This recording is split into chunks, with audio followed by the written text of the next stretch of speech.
Let's start with the fifth module flow, which is web API, webhooks, and web shell. In this video, let's look at the introduction for web API and webhooks. Web API is an application programming interface that provides online web services to client-side apps for retrieving and updating data from multiple online resources. So the API can be used by multiple online resources. It's not like one website. The same API can be used in many websites. So using a centralized web API reduces the complexity and increases the integrity of updating and changing the data or business logic at one central location. So web services APIs, some introduction about the uh, different kinds of APIs that we are going to study in this module. The first is SOAP API. SOAP is a web-based communication protocol that enables interactions between applications running on different platforms.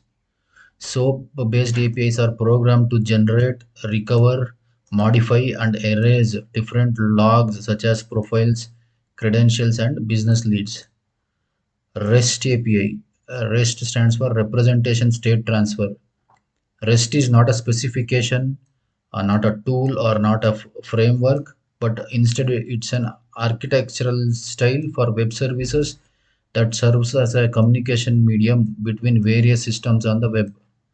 APIs which are supported by the REST architectural style are known as REST APIs.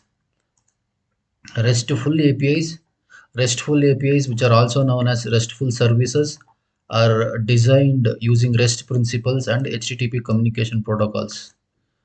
So APIs with the following features can be referred to as RESTful APIs. So these RESTful APIs, one of the important feature is they are stateless. The client end stores the state of the session.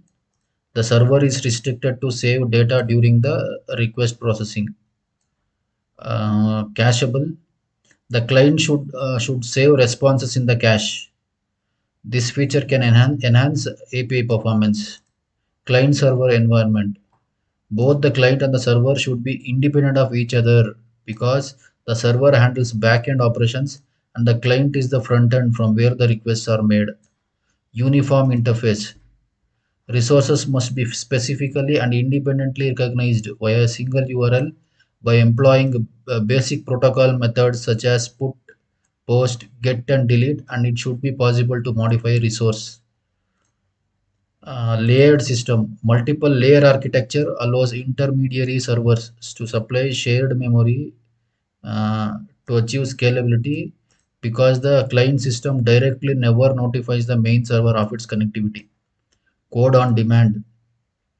An optional feature where the server can also provide temporary executable code to the client through which the client's functionality can be customized. RESTful is a collection of resources that use HTTP methods such as put, post, get, and delete.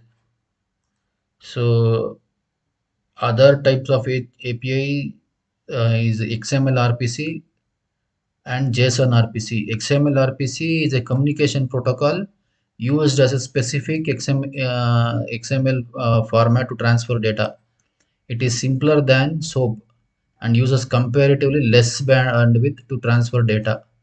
JSON RPC is a communication protocol that is similar to XML RPC, but it uses JSON format instead of XML to transfer data.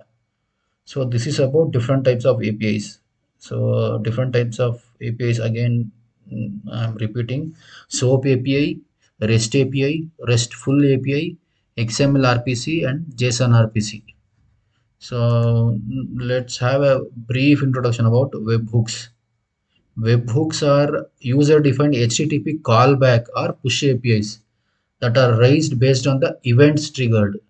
So these webhooks will be triggered only, will be called only when there is a specific event which is pre-configured. Whereas APIs can be called by the clients at any time. These webhooks will be raised based on the events triggered. The example of events are a comment received on a post, pushing code to registry, etc. Webhooks are enrolled along with the domain registration. So this is about introduction to web API and webhooks. So in the next video, let's see OWASP top 10 API security risks.